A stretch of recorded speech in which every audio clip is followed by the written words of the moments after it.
All right. Well, good afternoon, everyone. Thanks for being here, and thanks to our folks in Bologna for joining us via live stream. So I have the great privilege of welcoming a friend and a really awesome person, Kalsoom, who's joining us today for this innovation conversation to talk about her work with startups and entrepreneurship. So as you probably read, Kalsoom is the founder and CEO of Invest to Innovate, which aims to support and unleash the potential of young entrepreneurs in growth markets like Pakistan. She has also trained young entrepreneurs, change makers, and civil society leaders in Cambodia, Ireland, Bangladesh, Ukraine, and Kazakhstan, and has spoken at numerous venues, including the World Economic Forum, U.S. Chamber of Commerce, State Department, and Global Entrepreneurship Summit. She was previously a DC co-ambassador for Sandbox, a global network of innovators under 30, and was a World Economic Forum global shaper, which was how we met so long ago. She was featured in Diplomatic Courier's Top 99 Foreign Policy Leaders Under 33 in 2012 and was named an Ashoka Changemakers American Express Emerging Innovator. So we're very lucky to have Kalsoom join us today. So Kalsoom, it's just so exciting to have you here and to catch up and to share more both with the folks here and who are watching about the work that you're doing. So thanks for being here. Oh, thanks for having me. So if we could start just really at the beginning, Invest to Innovate. Where did this idea for Invest to Innovate come from? Sure. So I started the company 6 years ago now, so it's been a while, it feels like a lifetime, I think, and for anyone that builds a business, 6 years is a really long time, so you're just starting out, so it's going to be a long slog. But before I started Eye to Eye, it was kind of one of those international third culture kids that grew up overseas most of my life, and so I always had a real sense of responsibility for what I saw, as challenges, but also opportunities of what was happening in the countries that I'm from, as well as the countries that I was visiting for work and through work in my previous life. I actually went to grad school for international policy and foreign policy, which is actually what brought me here to Washington, D.C. 6 years, so much longer than that, 10, 12 years ago now. But falling into Eye to Eye was something that I didn't necessarily see for myself. I thought I was going to go kind of more in that social justice realm, and it's kind of where I've combined both my loves of social justice and social innovation with doing business. And so as I was traveling the world, and I used to run a pretty popular current affairs blog back in 2008 that I started called CHUP, or Changing Up Pakistan, which aimed to provide a more nuanced perspective of what was happening in Pakistan, which is where I'm from. And in doing that, I realized that not only did I have a voice that was important, because then I was writing for a number of different outlets. A lot of people were reading the website and realizing that you have this unique voice that is actually empowered, and you can create a platform for yourself if no one was willing to do that for you. Especially because at the day job that I was at, which is something that I completely hated, I kept being told that I would be given this platform to work on the issues that I wanted, and I never got that. So then I was like, I'm just going to create this for myself. And so in doing CHUP, I realized that there were so many, I was writing about the filmmakers and the artists and the change makers that were on the ground aside from the current affairs analysis that I was doing. And I realized there were so many amazing people that just no one was hearing about. And then as my day job shifted, I started working in venture philanthropy, so on the funding side of social innovation. And really getting into the social impact space about 10 years ago, I realized that existed everywhere. It wasn't just in the country that I was writing about, but then I was, meeting all these young innovators from all over the world. But when I would talk to them a couple months later, nothing had happened with their business, or they had all these great ideas. They couldn't find the mentorship, the finance support to get it going. And so that's why I started the company. Was I left my job and I realized that I really believe that the next great innovators exist in the places that no one's talking about. But if they exist in these vacuums or in places that don't really exist to enable or support entrepreneurship, will we see those great ideas turn into reality? Will we see success stories that can come out of these countries? And yes, there's always going to be the few people that manage to make it regardless of the environment that they're in, but I really want to kind of become an equalizer for that. So I started Eye to Eye in 2011 as an answer to that. And we started working in Pakistan 6 years ago, and you start working in a country like that and you realize how much there is to do. So when I started working in Pakistan, I think I thought originally we were going to be in 5 countries in 5 years and there was so much to do. And then you start working in one country and you realize there's so much to do here. There's so many things to solve for. So our main office and our main operations are based out of there, though we've done work in other geographies as well. Yeah. So tell us more about Pakistan. Like, you talked a little bit about innovators and how they can come from any place and sort of where your family history comes from. But tell us about Pakistan. What is it that you like people to know about the country, even not even from a startup or entrepreneurship perspective?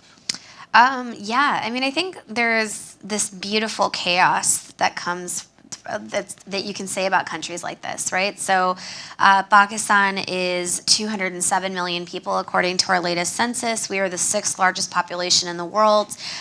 We are beautifully disorganized. A beautiful mess is something that I like to say, because there's so much that's really wrong with the country. And right before I just came back a couple days ago, I'm there every 2 months for a couple weeks, and the entire capital, which is where our office is in Islamabad, the entire capital is still paralyzed right now by protests that are happening for really, in my opinion, illegitimate reasons that are the reason why this is happening, and the government's too weak to actually stop it from happening, but it's actually stopped work and commerce from happening as a result of that, right? So you have this constant sense of these are the challenges of working in a country like this, of, we've had issues where we were doing a startup competition, and, a huge attack happened on a school in Peshawar a couple of years ago, and, all of a sudden there were death threats on all universities, which is where we were throwing our competition. So the type of things that people face here, that's not, what you face there is like a different kind of normal.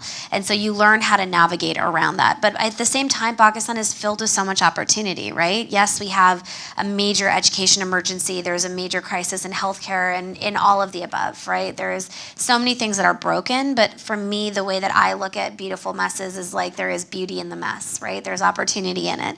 And so the more things that are messy, the more opportunity there is to create solutions for it. And that's really, a lot of the entrepreneurs that we've worked with, so many companies at this point, they are creating amazing solutions to the problems that we see. And I think in Pakistan, something that's really amazing is that as much bad there's so much good, and there's so much potential and opportunity and hope. And that's what I see in the entrepreneurs that we work with, in the mentors that support our startups, with the investors that are coming up. And I think everyone right now is starting to recognize that opportunity from outside of Pakistan right now. I think internally within the country, for those of us that have been working in this space for so long, we saw that opportunity before everyone else did. But right now, I was just at a conference 2 weeks ago in Karachi that had all these foreign investors there. And for the first time, you're seeing these foreign investors that are like, oh, we're really interested in the startup space. And that's so great. What an amazing thing, because none of those people would have touched Pakistan with a 10-foot pole a couple years ago. So there's a lot of opportunity that I think exists. And so I'm generally an optimist, as you can probably hear. So even when things are getting paralyzed, we just create a way to get around it. So, right. Yeah. And what are some of those companies? What are the innovations or the creative ideas that you see coming from the entrepreneurs you work with? Yeah, so we've graduated 25 companies from our annual program. We have 10 companies in our current cohort right now. So we've actually doubled our cohort class, and we're focused on social innovators, high growth, for-profit social innovation. And so the kinds of companies are, one of our companies is a company called ProCheck.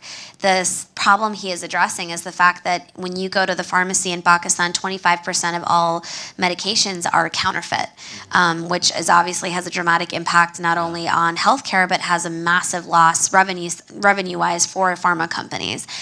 So he's created a mobile technology that can authenticate medication when you go into a pharmacy. And so he is now protecting 35 million medications. He's raised $250,000 in capital. Another one of our companies is addressing the fact it was started by 2 female doctors. In Pakistan, medical schools are actually 70% female medical students. However, practicing doctors are dismally low, right? Like maybe 10% of all practicing doctors are women, and the fact that there are so many underserved patients, and a lot of those underserved patients are women themselves that will only be seen by women doctors, there is a dramatic issue that exists. And so these two women in a company called Sehet Kahani, a health story, literally, Dr. Sarah and Dr. Ifat, basically, who faced similar limitations in their own lives. Sarah was actually fired from her job as a radiologist when she was pregnant. And so they started this company that uses technology to connect out-of-work female doctors, so those women can actually work from home, to underserved patients, and they're working in 14 clinics across the country and have served over 50,000 patients right now. So those are just some, and those are both randomly in healthcare, though we don't just focus in health. We've worked in education technology. We have a couple amazing companies right now that are pushing the organic food movement. We have people that are using mobile technology to create jobs for illiterate workers. So there's so many people that are highly skilled but illiterate. So rather than using a mobile app where they have to type in and be able to have to read, they've used and designed icons for how they can actually find jobs, and they're really amazing. And actually, one of the co-founders, our program this year is actually focused on female-led companies, and so one of that company, they're a husband and wife duo, and Sania, who is the wife, is also a rocket scientist. She's like into Formula One, and I kind of love that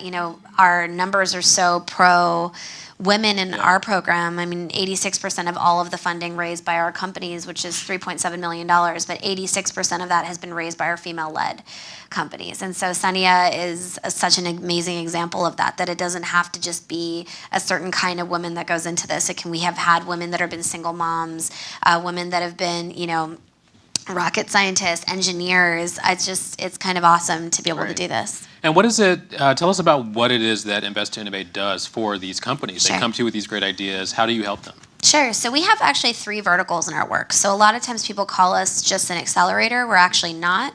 And it was mainly because we started as a startup accelerator program. So, and it's obviously for you guys in this audience, this is not new words for you, but an accelerator is obviously the stage after incubation, right? So we started off just as an accelerator program supporting entrepreneurs, but have now expanded to we are going to be launching a venture capital fund, and then we do research and data to help players understand the market and navigate the market. And we've previously worked with angel investors. Yeah, and I've seen you all have done some reporting around some of this data. We just realized that there was such a lack of information, right? So when you asked about Pakistan and just this issue of the perception problem of the country, a lot of that perception problem is due to a lack of information. And so we just realized it was so important for us to start collecting that information, to start putting that information out there to help outside players understand the market better, enter the market, as well as for internal players to navigate it better. So for us, the bigger picture is how are we creating success stories from this market, and that can't be just done by supporting entrepreneurs in a vacuum, right? So what we do for entrepreneurs, sorry, this was my roundabout way of answering your question. What we do for entrepreneurs is they enter our program once a year, similar to your program in Hopkins. It's in the fall, so it's 4 months, but it's 6 weekends over 4 months. So we don't force you to move out of where you live in your particular city or wherever you are. So what's kind of great about that is that we get cohorts of entrepreneurs that are from across the country rather than just from a particular city. But we also, over those 6 weekends, there's very intensive curriculum that really helps entrepreneurs go to market with their ideas. So these are people that already have a tested prototype, their idea's already been tested, and what we do is really focus on getting them to go to market with it by giving them access to those 6 cities where we pay for their travel and accommodation.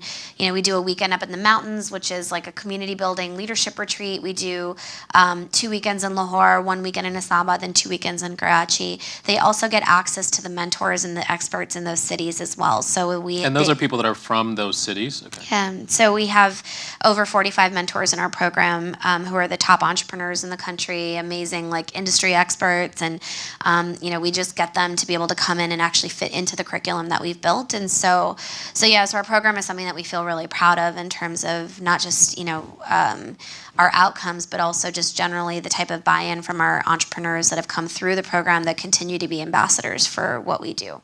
And are there other types of support for entrepreneurs? I mean, if they aren't in a program like yours, Are there other resources for them? Are there similar types of accelerators or other incubators? Tons. Or what is the ecosystem like? Yeah, I mean, the ecosystem has grown so much over the last 6 years. So I just did a presentation the other day where about 5 years ago in Pakistan, there was one incubator and one accelerator, us, major ones, right? Not counting university level or ones that were empty spaces. But currently, we can count about 12 incubators, 9 accelerators. Yes, sorry, 5 accelerators, 9 active investor groups, whereas 5 years ago there was no investment sources or significant investment sources. And those numbers can, vary depending on what you consider like a good incubator. So there is obviously implicit bias in what I am saying are good incubators and accelerators. So yes, there's a lot of growth in the support realm of the ecosystem. So a lot of competitions, conferences, forums, all of that's happened in the last few years. However, I think we still continue to grapple with what the quality of those programs really look like, and as a result, the value that we're creating for entrepreneurs. And there also is a major early stage capital gap in the country still, and then policy-wise, the enabling environment is still very much lacking. Sure. And on that policy piece, I guess what is the role that the government there plays in the work, either helping or hindering, and same with the U.S. I mean, when you're doing this work in Pakistan or in other countries, I mean, does the U.S. government help in any way? Are there supports or people that you can call on to support this work that you're doing? No, the U.S. Embassy, the USAID, U.S. Embassy, State Department have been very generally supportive of entrepreneurship globally. So, I mean, we've seen that under, President Obama started the Global Entrepreneurship Summit, right, with his speech in Cairo. So as a result of that, there was a huge directive to be supporting entrepreneurship around the world. And you can see that right now. The U.S. Embassy is supporting a major incubator in the country right now, the Nest.io, which is a big partner of ours in Karachi. So they're partly supporting that. There's a lot of grants that people can go for. However, the Pakistan government, it's been really interesting. So the Pakistan government is technically, this party that's in power is technically a pro-business party. That's what they've been known for. However, they haven't really been supportive.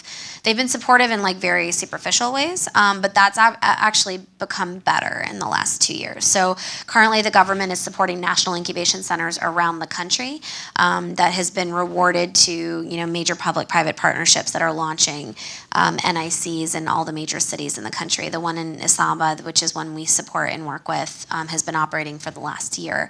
The government's also now, one part of the government, specifically the Information Technology Ministry, is now providing grants to startups, which is also a really positive thing.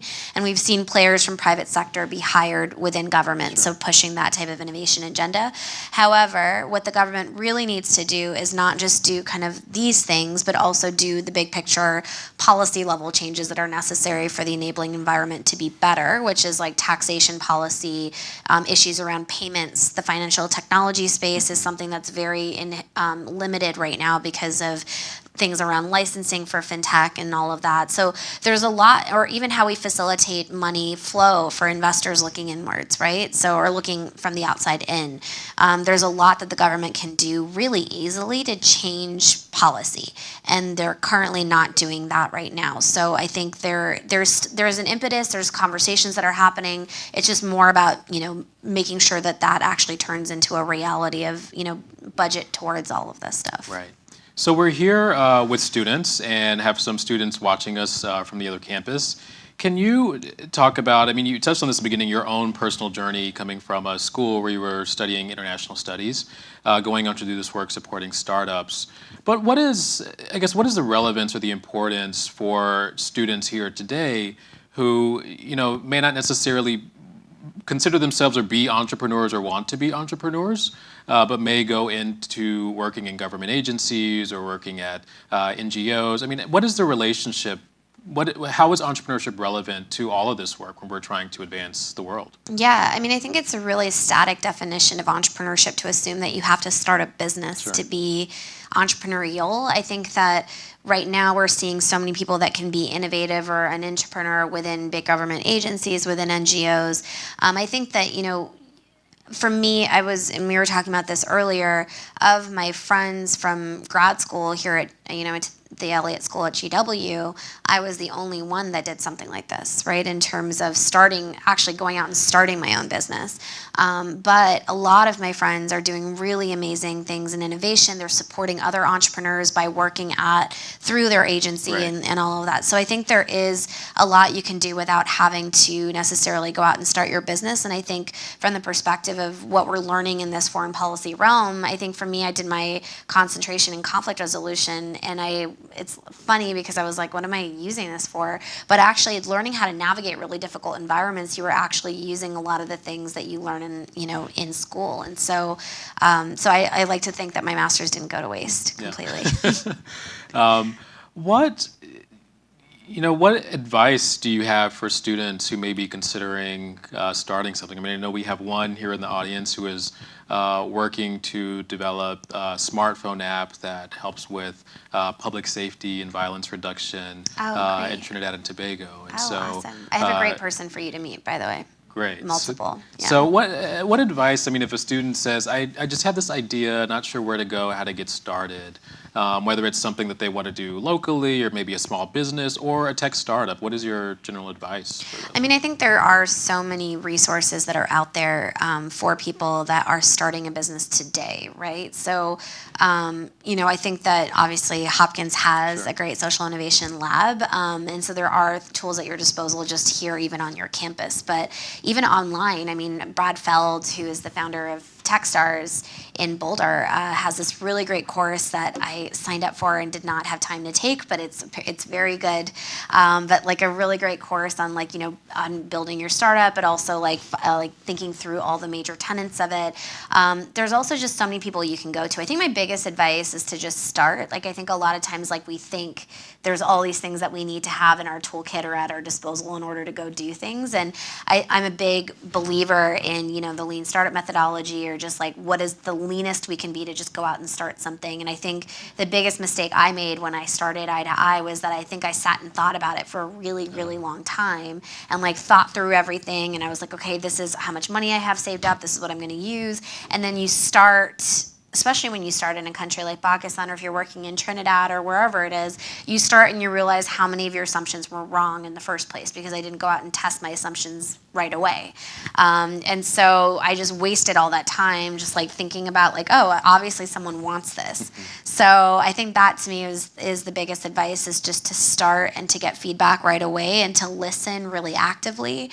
I think a lot of times the founders that we select that are the best founders are the ones that can take that constructive criticism, that can actually adjust and be flexible accordingly. The ones that fail are the ones that just do not think that they are wrong in any way. Yeah.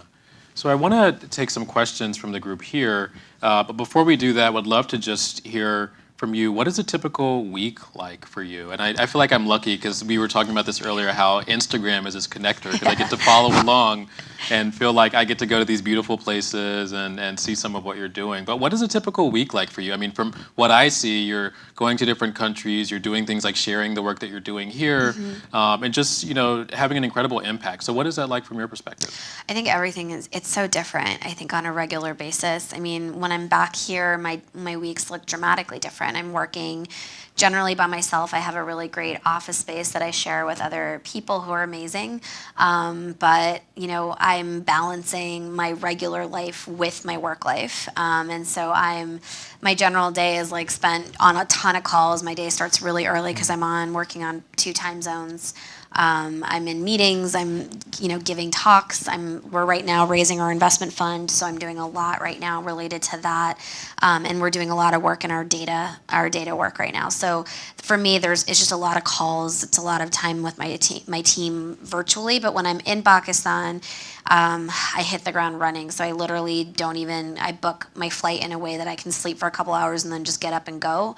I'm on the road pretty much every other day when I'm there. And it's great, but it doesn't give me a lot of room to actually digest what I'm doing. So I just got back on Sunday, and I think I was on a plane every other day when I was there. And it was great because I was giving talks, I was doing business development, I was with my team, which is the best. My team is all on the ground there, so I miss them. If they're watching this, I miss them so much when I'm not physically with them.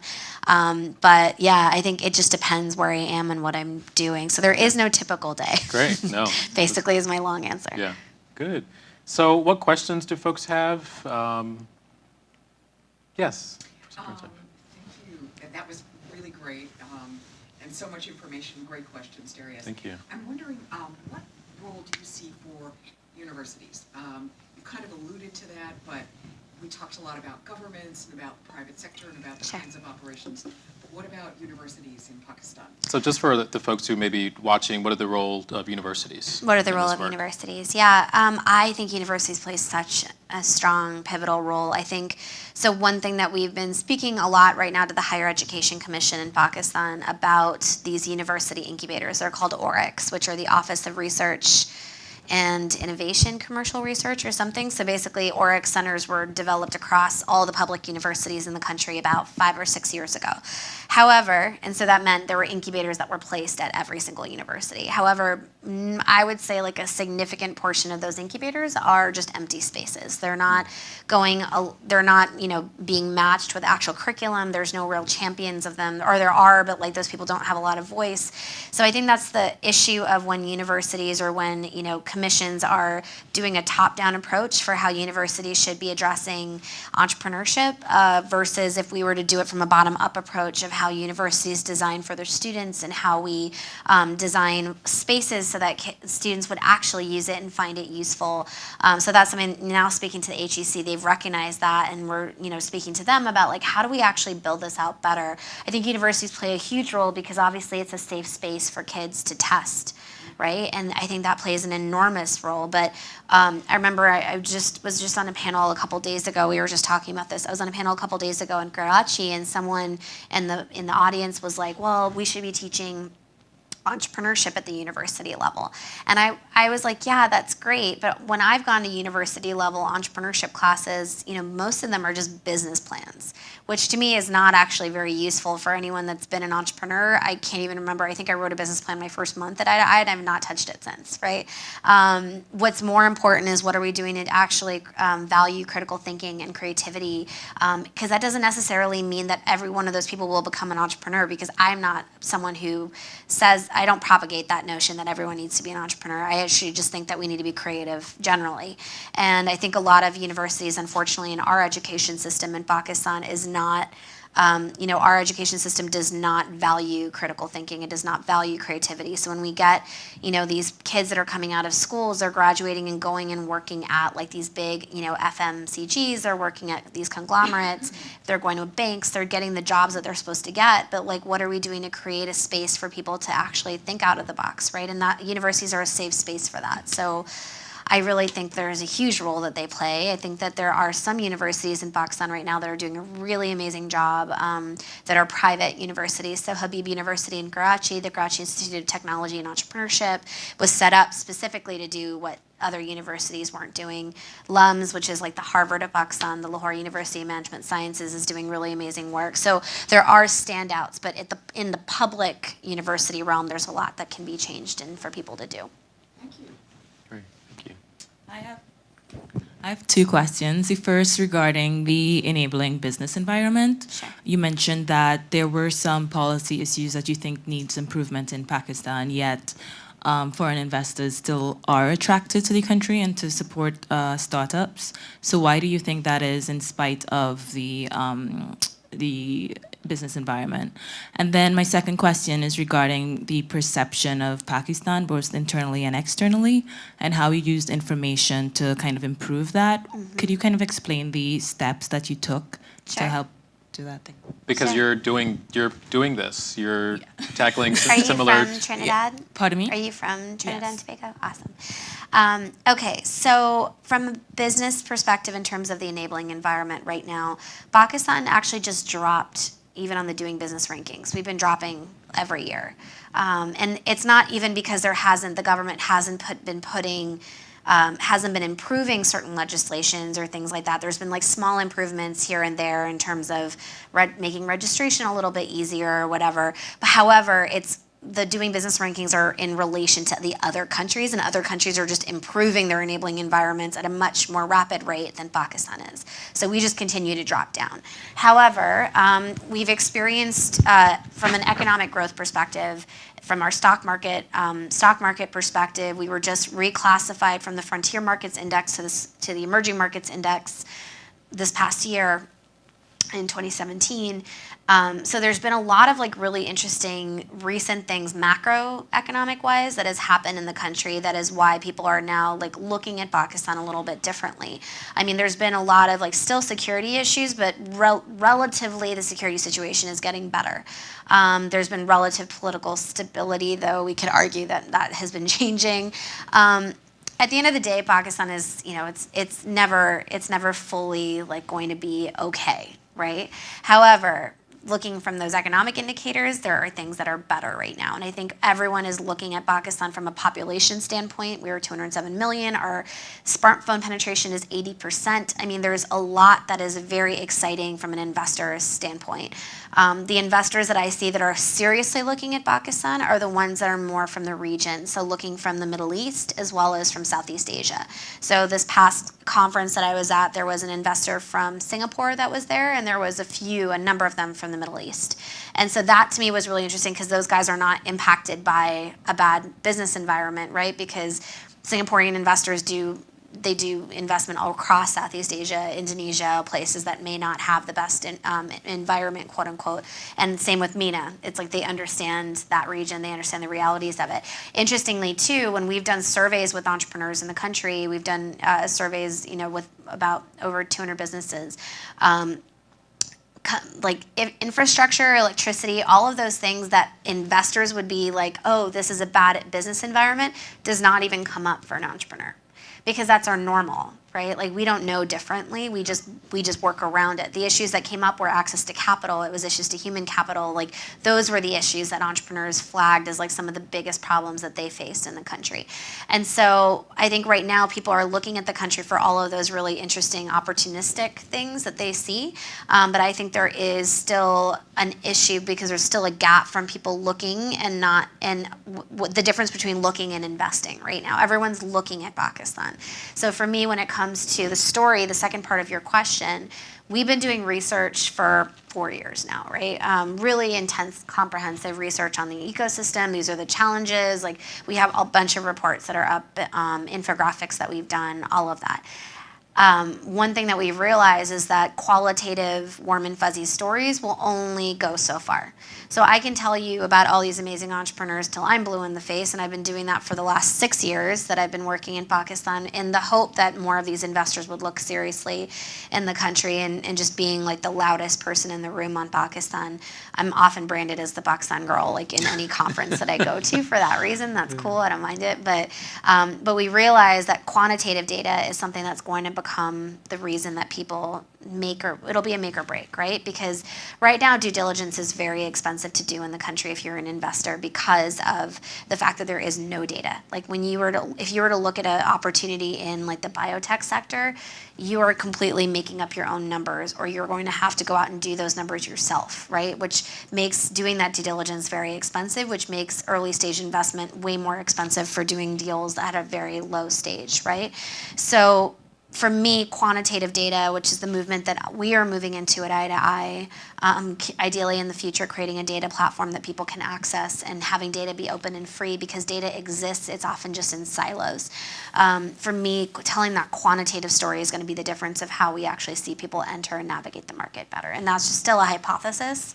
We're talking about assumptions, but this is an assumption that we're testing right now. Great. Other questions? Yeah. So earlier you mentioned about how you also did work in, I think, Ukraine and Kazakhstan. Could you talk a bit more about your projects there? Yeah, I mean, Kazakhstan wasn't with, I mean, I was with Eye to Eye, but I was, the U.S. Embassy State Department does this really amazing program called Tech Camps, which are, they've done them all around the world, and they basically bring civil society leaders, entrepreneurs together, and they bring outside speakers and trainers to actually come in and like help. It's almost like kind of a hackathon style environment. So when I was in Kazakhstan and Ukraine and Cambodia, it was for attack camps, but I went back to Ukraine last year. So similarly, why I was in Ukraine, and as well as what we've done in Bangladesh, was we realized that rather than us come in and just set up operations in another country, like Trinidad, I've been talking to a friend in Trinidad actually for a while.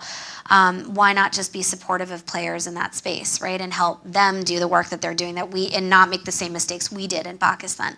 So we've licensed our curriculum to a program, the Grameen Phone Accelerator, that is operating right now in Bangladesh. In Ukraine, we tested modules, and I trained about 40 entrepreneurs there over a weekend, and just testing things, right? Because most of the modules that a lot of incubators in Ukraine had been doing were mostly focused on more the business side of it, but not on pitching, communications, the soft skills that entrepreneurs really need to actually, go to market and all that stuff. So we did a lot of testing there. So that to me is something that's really exciting and something that I want us to do more of as we look at other markets, and going back to Ukraine and helping them think through like how do we actually help design and build out a program that's more beneficial for entrepreneurs. Great. Cool. Any other questions? Yes. Microphone, Scarlett, do you have it still? Thanks. Thank you. Just a follow-up question. So you mentioned due diligence for outside investors or those that are thinking about jumping on those opportunities that they've heard about is very expensive. So it's got to be expensive for you to do it too.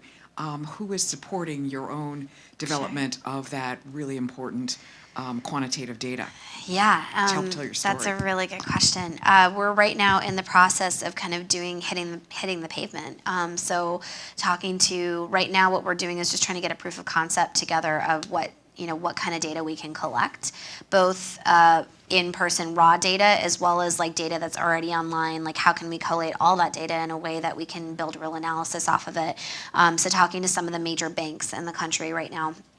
Actually, the reason we're even doing that is because banks, by working with major banks, that actually gives us access to more data, right? Not only their own data, but also, Nadra in Pakistan, which is really the database of biometrics in the country, right? Pakistan actually has the Guinness Book of World Records for how much biometric data the country has actually gathered, but it's completely siloed data. So it's really rich data. The State Bank of Pakistan has extremely rich data, but to access that is really hard. So by partnering with banks is something that we want to not only help us financially be able to do and build proof of concept around, but also allows us to access a lot of these major data banks, right? That could actually make our data a lot more rich. And in doing so, like also increase the visibility of the conversation, because Pakistan does not have open data right now. For me, my biggest desire is like let's help that revolution happen in the country, because that will benefit everybody, right? It's just a matter right now, we're pounding the pavement, is finding the right partners for it.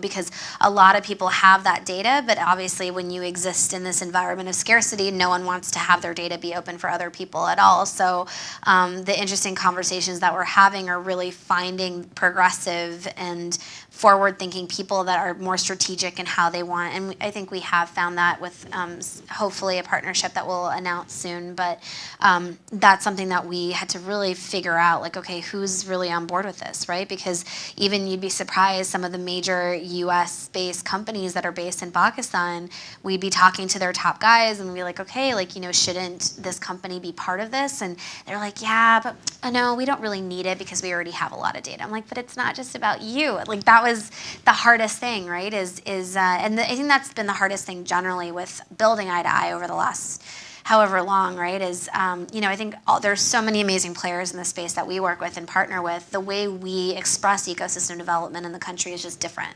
So with me, I feel like, we started an accelerator when no one else was doing one. So I was like yelling at people like why they needed to give us money so that we could run this program. At the end, we just had, no one was giving us money, so we had $6,000 in our bank account. We did it with that. We're like, okay, we'll just do it. With this, it's the same thing. It's just, everyone is kind of dropping the buzzwords of big data and machine learning. And I was like, well, we can't do any of those things unless we even have small data, right? What's the point of having these big conversations or talking about this? Like, we can't do big data right now in Pakistan. And so getting the right players involved has been, it's tricky because we're one of the first people trying to operate in this space. So it's definitely not, I've definitely not chosen an easy path ever. So.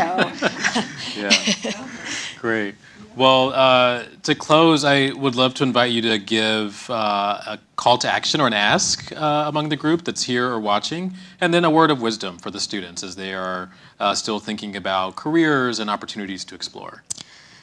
Yeah, I don't think I have an ask as much as just generally. I think call to action wise, if there's anything that we're doing that you are excited about, or if there's any way I can be supportive. So I guess maybe throwing the call to action and inversing it. So what I'm really passionate about are people that have great ideas. I love, people think that this exhausts me. I actually love hanging out and just talking with people about their businesses and the things that they have in mind. And so if you ever want to grab coffee or if you want to email me, I love working with people that have great ideas. It's why we started. It's the heart and soul of our work. So even though we're doing work in investment and data right now, I still run a lot of the curriculum in our own accelerator program because I love it and it's great. So call to action, if there is stuff that excites you about what we're doing, we're always looking for extra hands to help us. Whether that means you're working in data or if you want to, support on our investment fund or whatever. For me, it's, if you want to reach out to me to be supportive of what you are up to, or if you have an idea that you want to bat around, definitely let me know. And then words of wisdom. I don't know. I don't feel very wise these days. As I'm talking about the data thing, I was like, why am I doing that? Well, something maybe you wish you knew when you were at the Elliott School. I wish I knew that there was so much that was out there, right? I think that I was pretty young when I went to grad school, and so I went back in 2004, which massively ages myself in terms of when I went to grad school. But I thought I had this path in front of me that was very linear, and that's what, ever since I was in my first day of college, I took my first politics class, and I was like, this is what I'm going to do for the rest of my life. And I think I wish I realized at the time how non-linear any of this is, right? And I think if you decide to go down a different path in a city like DC where things can be very linear and it is a what do you do culture, not be afraid to be different, because I think there's actually a huge community of people that are very different, very creative in this city, and know you have a huge environment that's here to support you. Great. Well, that's great. Well, for the students out there, if you have other questions, either for Kalsoom or for myself, if you're interested in talking about an idea that you have for a business or want to join a team of student entrepreneurs, definitely get in touch. We have both the Social Innovation Lab, which is open for all students, and we have Fast Forward U, which is our new hub for student entrepreneurship. We're doing some activities both in Baltimore at the campuses there and also here at SAIS. So I'd love to have you reach out, let us know how we can help. My email is darius.graham@jhu.edu, and I'll make sure that we share that with all of the Net Impact members as well. So please join me in thanking Kalsoom for joining us here today. Thanks. Thank you. This has been fun. Thank you.